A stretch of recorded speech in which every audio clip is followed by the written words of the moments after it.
Hey guys, what's up, man? This is Mad Ram here. Just giving you a little update on my BBK headers that were installed last year in November.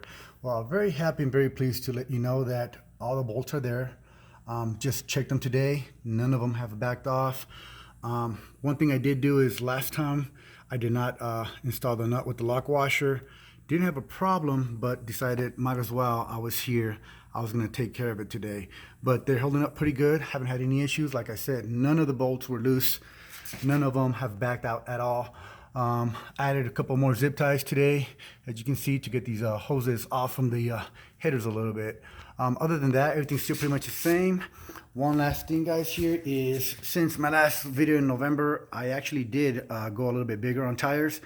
I went with some Wild Peak AT3s, 35 by 12 and a half. Did have a little bit of rubbing issue in this section here. Let me show you really quick. It was right there, but that was solved really quickly. I went to Rough Country website and I got these little extension plates here, or adapter plates, whatever they're called. You still use the stock lug nuts, and that took care of everything. That was also done last year, and so far, no problems, guys. Just like I said, I want to give you a little update on it. So far, so good.